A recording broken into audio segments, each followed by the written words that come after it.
नमस्कार, प्रणाम। उम्मीद है स्वस्थ होंगे और चिट्ठियों का हमारा यह उपक्रम आप देख सुन रहे होंगे, अपने दोस्तों, जानने पहचानने वालों तक साझा भी कर रहे होंगे। हो सकता है इसमें से कुछ बातों से या ज़्यादातर बातों से आप असहमत हों, लेकिन यह बातें सच हैं, इसे स्वीकार करनी पड़ेंगी। आपके मानने या ना मानने से सच बदलेगा नहीं। जो बीत चुका है और जो बीत रहा है, चिट्ठियाँ उनका दर्पण होती हैं। इनमें अपने आप को देखिए। खैर, आज मैं आपको सुनाऊंगा नेहरू की ही लिखी चिट्ठी, जो उन्होंने 12 जून को लिखी 1960 में, और इसका शीर्षक दिया झाड़ू और हल पर। मैं आपको एक ऐसे विषय के बारे में लिख रहा हूं जो शायद आपको बहुत ही तुच्छ और महत्वहीन लगेगा।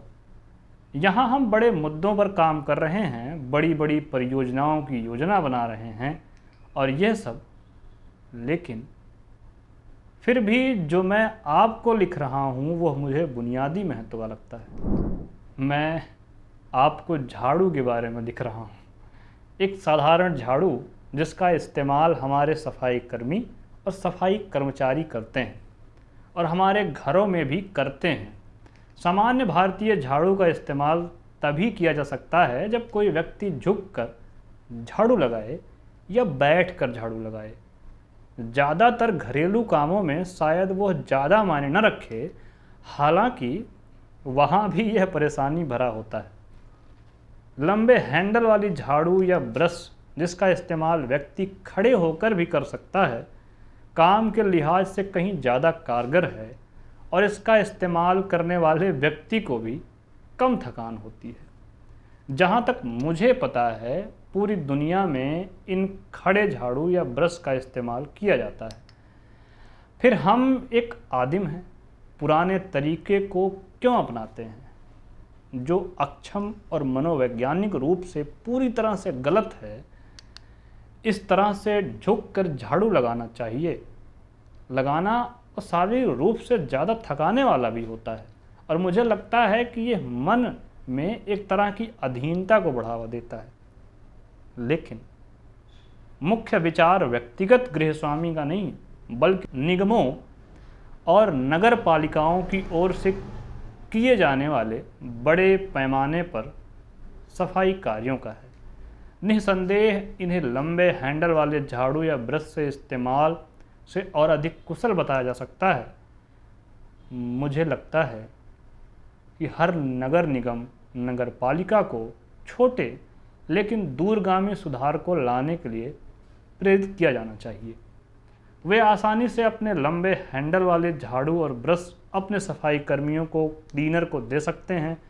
इसके अलावा हर ऐसे सफाई कर्मी या क्लीनर को कूड़ा कचरा इकट्ठा करने के लिए ढक्कन वाला एक उचित कंटेनर दिया जाना चाहिए। इसीलिए मैं आपसे आग्रह करता हूं कि आप इस मामले को अपनी नगर पालिका और निगमों के समक्ष उठाएं और अपने सफाई कर्मचारियों को लंबे हैंडल वाली झाड़ू और उचित बर्तन दिए जाने पर जोर दें। यह बहुत संभव है कि शुरुआत में सफाई कर्मचारी खुद ही इस बदलाव पर आपत्ति करें, लेकिन यह आड़े नहीं आना चाहिए।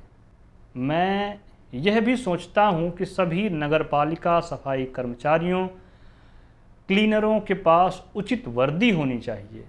एक बिल्कुल अलग विषय पर आते हैं। मैंने आपको बार बार याद दिलाया है कि हमारे किसानों के लिए नए हलों का इस्तेमाल करना कितना ज़रूरी है। मैं किसी जटिल महंगे उपकरण की बात नहीं कर रहा हूं, बल्कि सिर्फ एक आधुनिक हल की बात कर रहा हूं जिसकी कीमत शायद 50 से 60 रुपये होगी। मुझे आश्चर्य होता है कि हम कृषि सुधारों के बारे में बड़ी बड़ी बातें करते हैं और इस बुनियादी उपकरण हल पर तुरंत काम नहीं करते हैं, जिसे हर कोई बिना किसी बड़ी मेहनत के बदल सकता है। ऐसा बदलाव तुरंत बेहतर उत्पादन की ओर ले जाएगा और सबसे गरीब किसान को हल की कीमत वापस मिल जाएगी, और एक ही मौसम में और बहुत कुछ कर भी सकेगा। धन्यवाद। आपका नेहरू।